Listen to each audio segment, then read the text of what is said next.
पहली खबर HDFC bank से जुड़ी। देश के सबसे बड़े प्राइवेट बैंक एचडीएफसी बैंक में चेयरमैन पद से अतनु चक्रवर्ती के इस्तीफे के बाद बैंक में गवर्नेंस को लेकर बड़े सवाल उठने लगे हैं।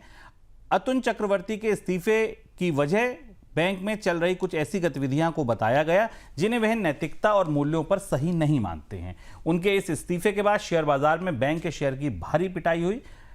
अतनु के इस्तीफे के बाद बैंक में के मिस्त्री को 3 महीने के लिए कार्यकारी चेयरमैन नियुक्त किया गया है। सर, पहला सवाल तो यही है सीधा कि बैंक मामला शुरू कैसे हुआ, बाजार की प्रतिक्रिया कैसे आई? अतनु चक्रवर्ती का इस्तीफा कल शाम को आया जब युद्ध की खबरें चारों तरफ थीं और उस बीच में इस फैसले ने बाजार में आज की प्रतिक्रिया के लिए ज़मीन तैयार कर दी थी। उन्होंने कुछ ऐसी टिप्पणियां की जिन्हें बाद में सुबह उन्होंने क्लैरिफाई करने की कोशिश की, पर संकेत ये थे कि एचडीएफसी बैंक में सब कुछ ठीक नहीं। उन्होंने कहा कि संस्थान में नीचे के स्तर से लेके ऊपर तक मैनेजमेंट को मजबूत करना होगा। इशारा यह था कि शायद ऊपर के स्तर पर कुछ गतिविधियों में या गवर्नेंस की समस्या है।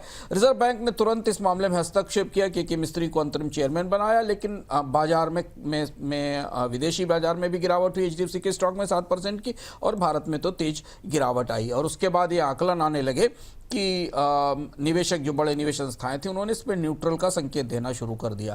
तो ये शुरुआत यहां से ट्रिगर हुई, लेकिन इसके पीछे कुछ और भी घटनाक्रम है जो शायद जिनका इशारा अतनु चक्रवर्ती ने अपनी चिट्ठी में किया, खुलकर वो सामने नहीं आए, लेकिन रेगुलेटर ने बीच में आकर मामले को थोड़ा ठंडा करने की कोशिश की।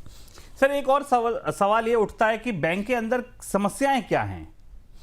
अतनु चक्रवर्ती ने जिन चीज़ों पर इशारा किया, जो लोग करीब से एचडीएफसी बैंक को देख रहे हैं उन्हें पता है। विसिल ब्लोअर वाला एक मामला 2026 में आया था जब वरिष्ठ अधिकारियों के इंटरेस्ट के में टकराव था, एनजीओ के जरिए पैसा देने की बात आई थी। आरबीआई ने कुछ मुद्दों पर ध्यान भी दिया था। इसके बाद दुबई में बॉन्ड की कंट्रोवर्सी, हाई रिस्क बॉन्ड में गलत तरीके से ग्राहकों को बेचा गया। दुबई फाइनेंशियल सर्विसेज अथॉरिटी ने नए ग्राहक जोड़ने पर रोक लगाई और ग्राहकों को जोखिम नहीं बताया गया सही समय पर, यह आरोप लगाया गया। सीईओ पर आरोप लगे थे मुंबई के एक मामले में। हालांकि बैंक ने आरोपों को गलत कहा था, लेकिन अदालत ने मामला दर्ज करने के लिए कहा था। 2 करोड़ के आसपास का स्कैम था और वरिष्ठ अधिकारियों ने लगातार एचडीएफसी बैंक को छोड़ा है, इस्तीफे दिया है और इस पर सेबी की चेतावनी भी मिली थी। और हालांकि अंतरिम चेयरमैन ने कहा कि इस्तीफा देने वाले चेयरमैन ने कोई सबूत शेयर नहीं किया, नहीं बताया, आरोप गंभीर है, लेकिन फिर भी जो पिछले घटनाक्रम है वो सामने आते दिखाई दे रहे हैं। और चूंकि विदेशी निवेशकों की हिस्सेदारी इसमें 47% है,